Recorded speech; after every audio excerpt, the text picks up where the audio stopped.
Hello everyone. Today we'll be learning how to pack evidence.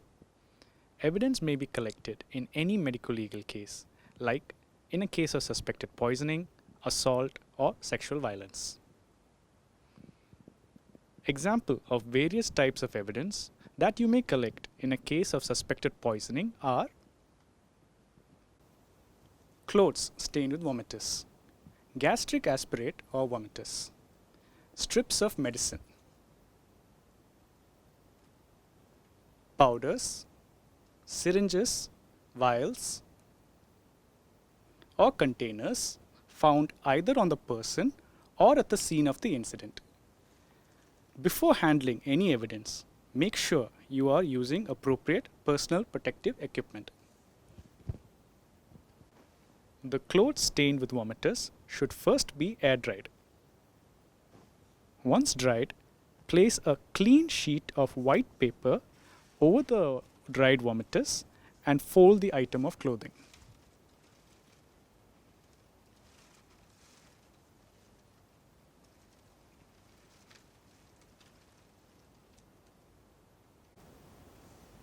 After folding the item of clothing, place it in a paper envelope.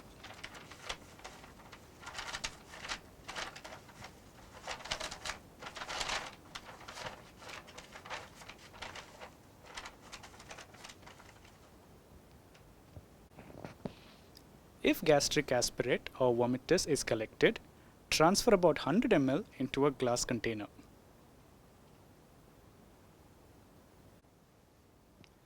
A strip of medicine, irrespective of whether it contains the medicine or not, should be placed in a paper envelope.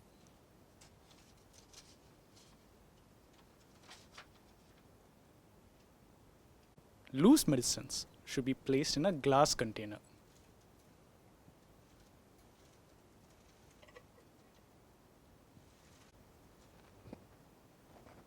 The powder with their packet should be placed in a glass container.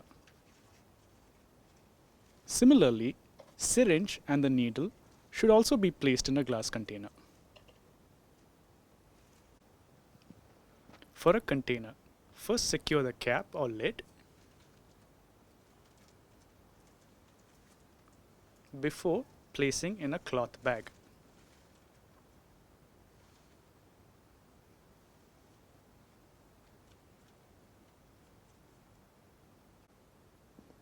Examples of various types of evidence that you may collect in a case of assault include clothes that were worn at the time of the assault, as they may contain trace evidence, weapons,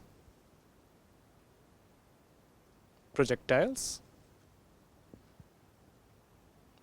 or foreign bodies recovered from the patient's body, and swabs for detecting gunshot residue from both hands of the patient and entry wound of the firearm. Now we will see how to pack the various types of evidence. Carefully examine the recovered clothes for any tears, stains, or obvious trace evidence. If any of these are present, they should be noted, encircled, and numbered. All the recovered clothes should then be air dried. Once dried, place a clean sheet of white paper over the stain and fold the item of clothing.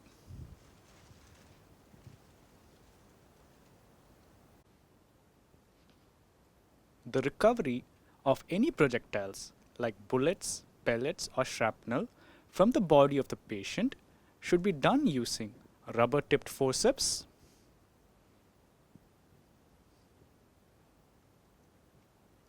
or rubber-tipped clamps.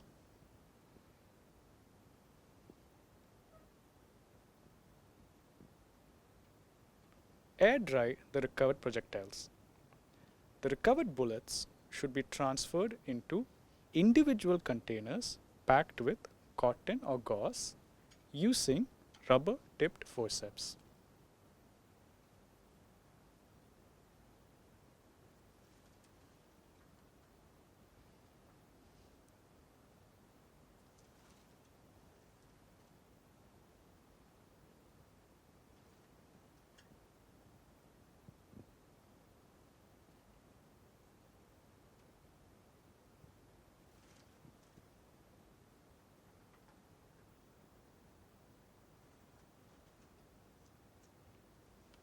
The recovered pellets can be transferred into the same container packed with cotton or gauze.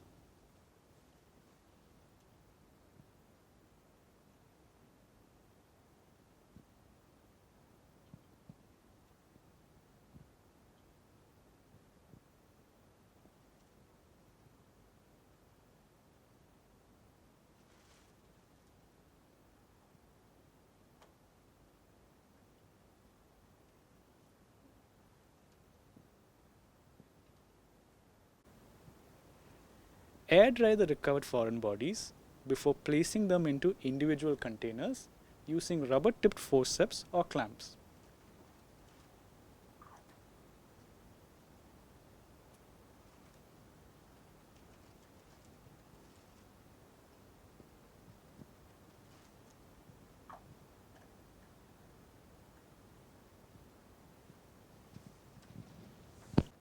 If you suspect a patient was involved in an incident of firearm use, 2 swabs each should be taken from both hands to test for gunshot residue. Each swab should first be moistened with distilled water. Then take the first swab from the palmar aspect of the thumb, index finger, and intervening web space and air dry it.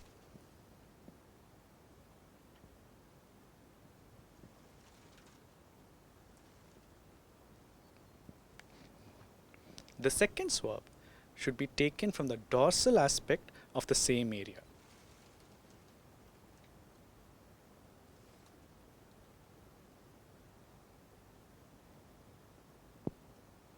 And then air dried.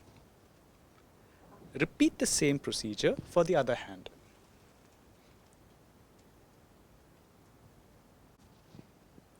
The dried swabs should then be placed into individual tubes and labeled.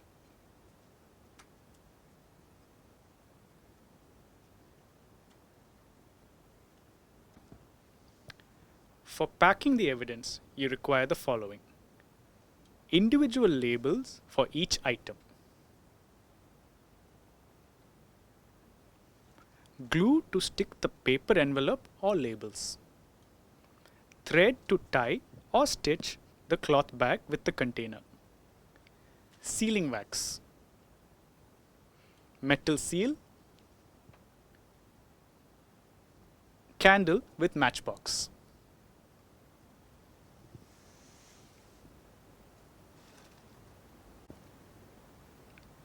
Before packing any evidence in a paper envelope, fix the appropriate label for that item on the envelope.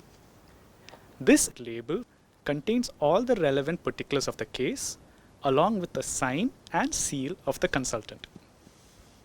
Once the item is placed in the paper envelope, secure the item by gluing the envelope shut.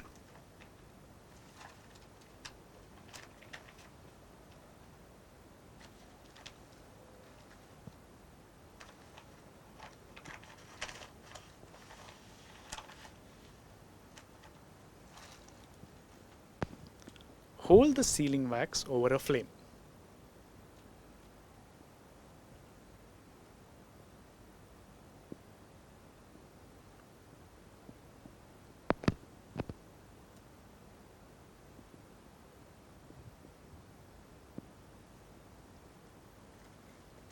Apply the melted wax along the glued margins of the envelope and along the edges of the label.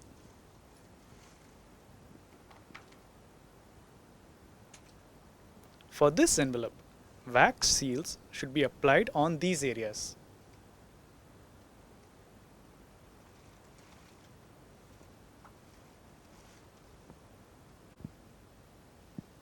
For the smaller paper envelope, wax seals should be applied on these areas.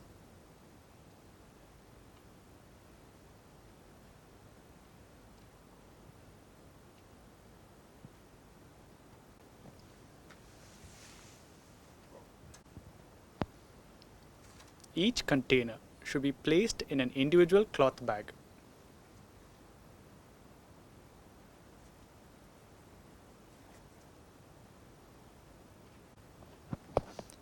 Secure the container by stitching or tying the mouth of the bag.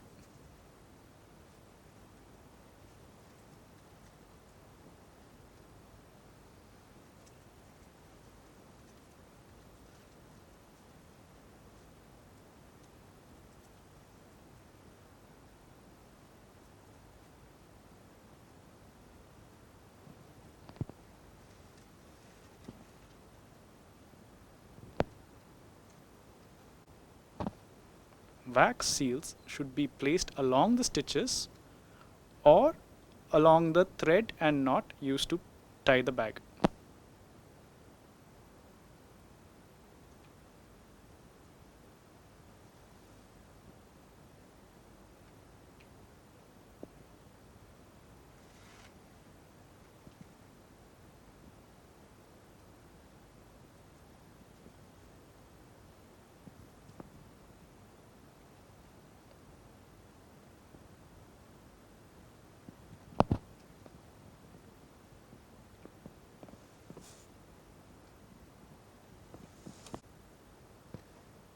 After fixing the appropriate label to the bag, apply wax seal over its edges and along the seams of the bag.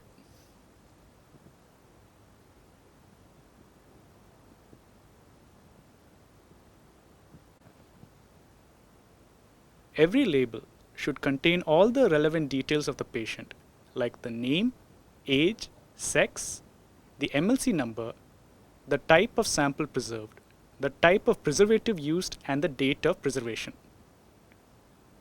Furthermore, if available, details from the police should be included, like crime number or UDR number and name of the police station. Finally, the label should contain the signature and the seal of the doctor. This seal should include the name, designation, affiliation, State Medical Council registration number or NMC registration number.